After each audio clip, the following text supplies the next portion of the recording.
আসসালামু আলাইকুম রহমতুল্লাহি ওবরকাতুহু। সম্মানিত দর্শক, ৮০-র দশকে যে সকল চমৎকার হিন্দি গানগুলো মানুষকে আন্দোলিত করত, বিশেষ করে আমার যে গানগুলো হিন্দি গানগুলো খুব ভালো লাগতো, তার মধ্যে বেশ কয়েকটি গান।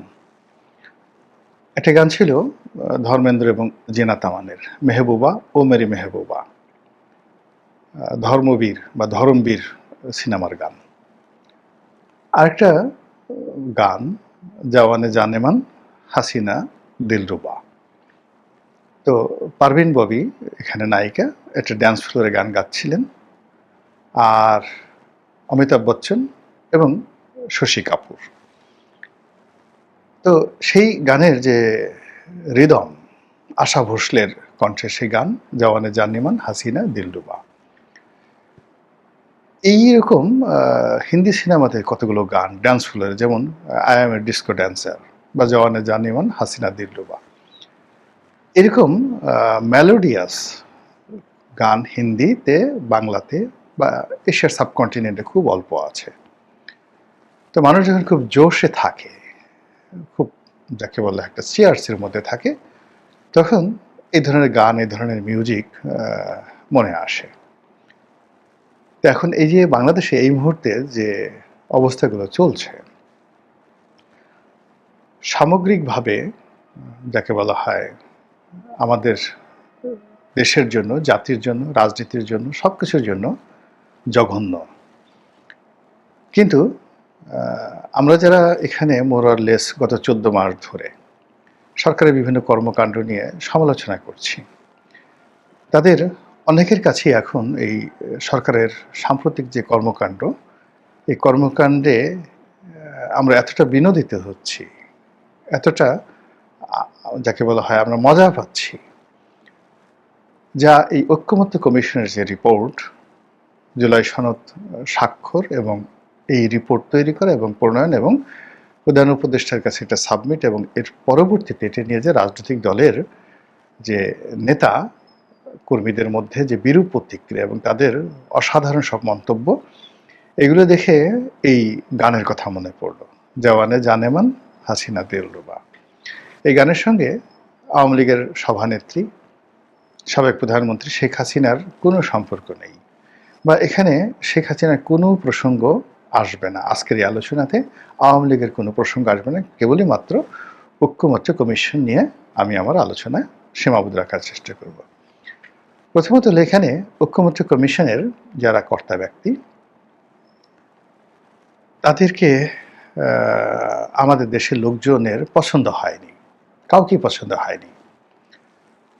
তাদের পোশাক, কথাবার্তা, হেয়ার স্টাইল, তাদের ব্যাকগ্রাউন্ড, পলিটিক্যাল ব্যাকগ্রাউন্ড থেকে শুরু করে অন্যান্য যে সকল ব্যাকগ্রাউন্ড, কোনো কিছুই আসলে আমাদের মনের মতো করে হয়নি।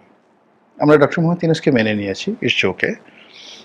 জুলাই আগস্ট বিপ্লবের যারা নাহিদ সার্জিস, তাদেরকে মেনে নিয়েছি। কিন্তু এই ঐক্যমত্য কমিশনে যে সমস্ত লোকজন আসছে, এদের কাউকে আমাদের ভালো লাগেনি, আপন মনে হয়নি।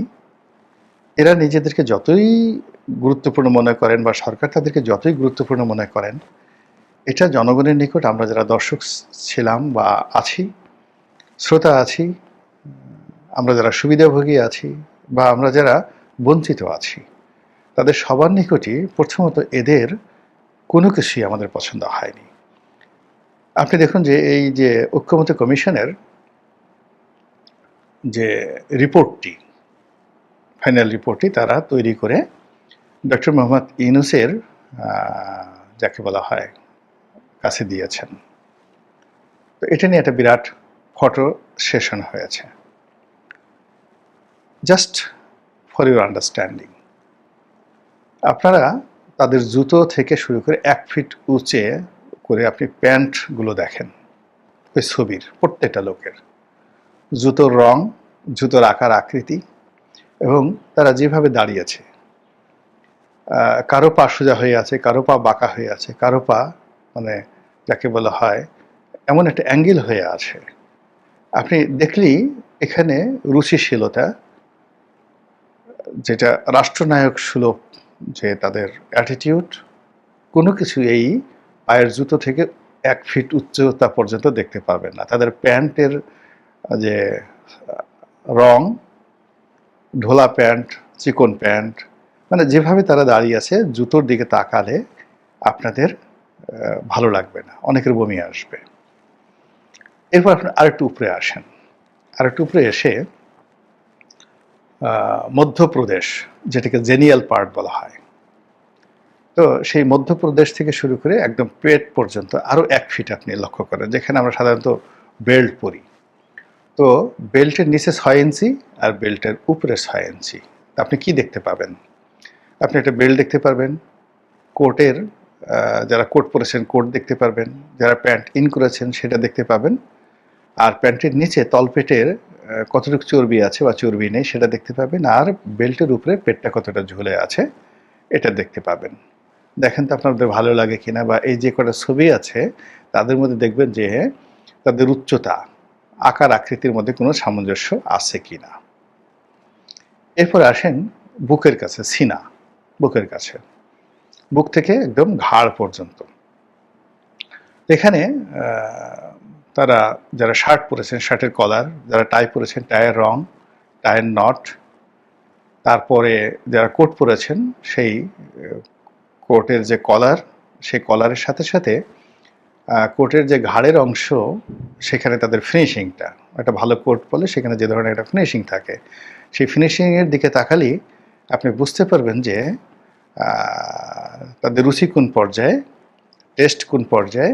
আর এই ধরনের রুচি এবং টেস্ট কোটওয়ালা বা শার্টওয়ালা বা কলারওয়ালা বা টাইওয়ালা লোকজনের দ্বারা কি ধরনের জিনিস উৎপাদিত হতে পারে। এরপর আপনি তাদের মুখমণ্ডলের দিকে আসেন, তাদের মুখচ্ছবিগুলো আপনি দেখেন, চোখ দুটো দেখেন, ঠোঁট দেখেন, নাক দেখেন, চশমা দেখেন, চুল দেখেন, হেয়ার স্টাইল দেখেন, আর মুখের অভিব্যক্তি দেখেন। আপনি দেখবেন যে এখানে কোনো রকম ঐক্য নেই। মানে আমি 3টে অংশ বর্ণনা করলাম, 4টে অংশ, মাথা, তারপরে শেষে সিনা, পেট এবং পায়ের নিম্নাংশ, কোথাও আপনি ঐক্য নেই। বরং এখানে 4টি অংশে যে কজন লোক ছিল এখানে 133টা অমিল আপনি দেখতে পাবেন। এগুলো এদের অবস্থা। পুরো 14টি মাস জুড়ে তারা যে সকল কথা বলেছেন, যে সকল কাজ করেছেন, যে সকল খাবার খেয়েছেন, যে সকল টাকা খরচ করেছেন রাষ্ট্রের অর্থ, এবং এটা যাকে বলা হয় লিখিত আকারে তারা যেভাবে প্রকাশ করেছেন, আগামী দিনে এটা একটা বিরক্তিকর দলিল হিসেবে, আবার বলছি আগামী দিনে এটি একটি বিরক্তিকর দলিল বললে ভুল হবে, বিরক্তিকর যাকে বলা হয় কিছু কাগজ যেখানে কিছু মানুষ লিখেছেন, তো এটা হিসেবে অনেক কনফিউজ তৈরি করবে, অনেক যাকে বলে হাস্যরসের তৈরি করবে, এবং এটা নিয়ে কিছুই হবে না, বোগাসবো। মানে মানে একটা জিনিস হলো কি, যেটা নিয়ে কোনো একটা প্রতিক্রিয়া তৈরি হবে, ঐক্য তৈরি হবে, অনৈক্য তৈরি হবে, এটা নিয়ে মারামারি হবে, কাটাকাটি হবে, বা এটা নিয়ে খুব কল্যাণ হবে, কিছুই না। এটা একটা জাস্ট তেজপাতার মতো, জাস্ট লাইক তেজপাতার মতো। আপনি ডালে দিলেন বা কোনো একটা তরকারিতে দিলেন, একটু ঘ্রাণ হলো, না দিলেও কোনো ক্ষতি নেই। এটা কেউ খায় না, জীবনে কখনো তেজপাতা কেউ মুখে চাবিয়ে ওইটা টেস্ট নিয়েছে। আমরা যেমন লবঙ্গ, তারপরে শেষে আরও অনেক জিনিস খাই, কিন্তু তেজপাতা চাবিয়ে আমরা কখনো চিবিয়ে চিবিয়ে আমরা খাই না। এরকম এখানে যে দলিলগুলো তারা লিখেছেন, এই দলিলের যে পয়েন্টগুলো, এখানের যে ভাষাগুলো, এখানে যে প্রসঙ্গগুলো যেভাবে আসছে, একটি অপরটির সঙ্গে এতটা কন্ট্রাডিক্ট করছেন, কনফ্লিক্ট তৈরি করেছে, যে এটা ছাড়া আসলে বিনোদিত হওয়া ছাড়া, জওয়ানে আঞ্জুমান না, জওয়ানে জানেমান হাসিনা দিল রোবা, মানে এটা এই দৃশ্য মতো করে আপনাকে আন্দোলিত হওয়া ছাড়া আর কোনো উপায় নেই। আপনি মুগ্ধ হয়ে দেখতে পারেন যে ও মাই গড, এত বড় বড় মানুষ এতদিন পরিশ্রম করে একটা বিরাট পুস্তক রচনা করেছেন, আসেন আমরা এটা দেখি। কিন্তু আপনি সেটা পড়তে পারবেন না, সেটা অনুসরণ করতে পারবেন না। ফলে এটাকে আপনি যদি, মানে আমাদের সমাজে আমি জীবনে কখনো মাকাল ফল দেখিনি, কিন্তু আমি শুনেছি যে এটা দেখতে অতিশয় সুন্দর, কিন্তু এটা খাওয়াও যায় না, আর ভিতরে এটার মধ্যে কোনো কিছু নেই, মাকাল ফল। তো এরকম একটা জিনিস এখন আমাদের সমাজে দুটো ফল, যেমন ধুত্রা ফল বা মাকাল ফল। মাকাল ফল দেখতে সুন্দর, আর ধূতরা দেখতেও বিশ্রী আর ভিতরে বিষ। এখন ওই যে তারা যে পেপার ওয়ার্কটা করেছে, এটার বাইন্ডিংটা, কভারটা, ভিতরের যে গ্রাফিক ডিজাইনটা কেমন হয়েছে এটা আমি এখন পর্যন্ত দেখিনি। তবে ভাষা যে ভালো হয়নি এটা স্পষ্ট বোঝা যায়, কারণ ওখানে যারা আছেন, বদিউল আলম পত্রপত্রিকা লেখালেখি করেন, কোনোদিন তার লেখা এই মাথা থেকে ও মাথা পর্যন্ত পড়া বা 100 ওয়ার্ড পড়ার মতো আগ্রহ আমাদের সমাজে কারো হয়েছে যে বদিউল আলম একটা লেখা লিখেছেন, ওটা নিয়ে আলোচনা হয়েছে। আলী রিয়াজ সাহেব বাংলাতে অনেকগুলো পত্রপত্রিকা লিখেছেন, কিন্তু মানে এদেরকে সবসময় প্রথম আলো বা কয়েকটি পত্রিকা খুব সুপারম্যান বানানোর চেষ্টা করেছে, কিন্তু কখনোই তাদের লেখা মানে ওরকম আমি স্মরণ করতে পারি আলী রিয়াজের লেখা। আমি নিজে অনেক আগে থেকে অনেক বই পুস্তক পড়ি, অনেক লেখকের লেখা মুখস্থ বলে দিতে পারি। আমি 6-7-এ পড়েছি অনেক ধরেন কলাম, আমার এখনও সেই লেখাগুলো মনে পড়ে। দেশ পত্রিকা আমি অনেক ছোটকাল থেকে পড়তাম, ভারতের যে সাপ্তাহিক দেশ পত্রিকা। তো সেখানে অমলেশ ত্রিপাঠী, তারপরে শিশির ভাদুরী, অনেক বিখ্যাত বিখ্যাত লোকের লেখা, সমরেশ মজুমদারের লেখা, সুনীল গঙ্গোপাধ্যায়ের লেখা, নীরজচন্দ্র চৌধুরীর লেখা এখনও ভাসে। এমনকি ডক্টর মোহাম্মদ ইউনূস একবার একটা লেখা লিখেছিলেন, তিনি যদি দুর্নীতি দমন কমিশনের চেয়ারম্যান হতেন। অসাধারণ একটা লেখা কিন্তু ছিল। তার অন্য কোনো লেখা আমি আকর্ষণীয়ভাবে আমাকে জাগায় না, কিন্তু ওই লেখাটা খুব চমৎকার একটা লেখা তিনি লিখেছেন যে তিনি যদি দুর্নীতি দমন কমিশনের চেয়ারম্যান হতেন তাহলে কী কী পদক্ষেপগুলো নিতেন, সেই জিনিসগুলো তিনি লিখেছিলেন, পড়েছিলাম। তো এখন ওখানে যারা যারা আছেন মানে তাদের কারোরই লেখা জীবনে পড়ে, যেমন মনির হায়দার সাংবাদিক, কিন্তু মনির হায়দারের কোনো রিপোর্ট আমি দেখেছি, পড়েছি এরকম আমার কোনো ঘটনা মনে নেই। তিনি টকশো করতেন, আমার সঙ্গে তিনি টকশো করেছেন, তো কথা বলেছি, কথা শুনেছি, কিন্তু তার কোনো কথা মানে এভাবে স্মরণ করব আমি, রেফারেন্সে আসবে বা কোনো কথা পত্রপত্রিকায় আসবে, ওইরকম কোনো ঘটনা নেই। ওখানে মিস্টার আইয়ুব আছেন, জামাতের একজন জামাতপন্থী সাবেক সচিব, মতিউর রহমান নিজামীর সাহেবের পিএ ছিলেন, তিনিও ওখানে আছেন।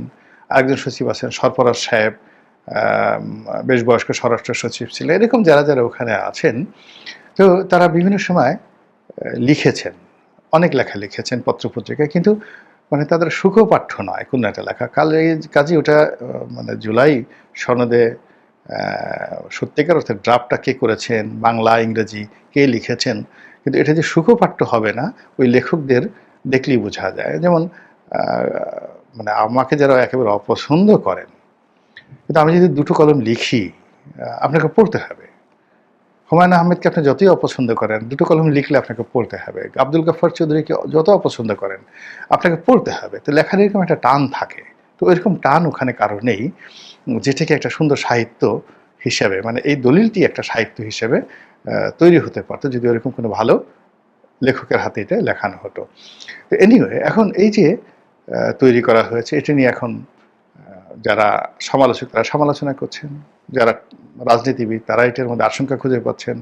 সালাউদ্দিন সাহেব তিনি এটার মধ্যে যাকে বলে অনৈক্যের সুর দেখতে পাচ্ছেন, এবং তিনি খুব অভিযোগ করেছেন যে যে সকল বিষয় আলাপ আলোচনা করেছি সেগুলোর বাইরে অনেক বিষয় এখানে সংযুক্ত করা হয়েছে। এটা অনেকটা সেই তত্ত্বাবধায়ক সরকারের যে বিলটা হলো, পাশ হলো, যে রায়টা হলো, সেটার মতো ঘটনা। অর্থাৎ প্রাথমিক যেভাবে রায়টা দেওয়া হলো জাস্টিস খায়রুল, কিন্তু পরবর্তী তিনি যখন রায় লিখলেন তিনি অনেকগুলো জিনিস পাল্টে দিয়ে মনের মতো করে শেখ হাসিনাকে খুশি করার জন্য অনেক কিছু লিখে দিলেন। তো এখানে আসলে সেই ওইরকমই কিছু একটা হয়েছে বলে অনেক অভিযোগ করার চেষ্টা করেছেন। এনিওয়ে, এটা এখন প্রিন্ট হয়েছে, এটা জমা হয়েছে, এখন এটা নিয়ে একটা উৎসব হবে, এটা বিতরণ হবে, লোকজন পাঠ করবে, এটার ভিত্তিতে গণভোট দেওয়ার চেষ্টা করবে। এক গ্রুপ বলবে হ্যাঁ গণভোট লাগবে, আর এক গ্রুপ বলবে গণভোট লাগবে না। তো এগুলো নিয়ে অনেক কিছু হবে, অনেক কিছু হবে, কিন্তু শেষ পর্যন্ত মানে কিছুই হবে না।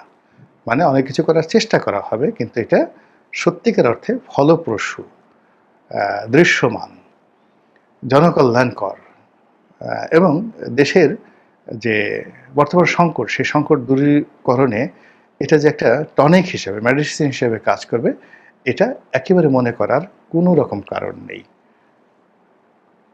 মহান আল্লাহ আমাদের সবাইকে হেদায়েত দান করুন এবং হেফাজত করুন। আসসালামু আলাইকুম ওয়া রাহমাতুল্লাহি ওয়া বারাকাতুহু।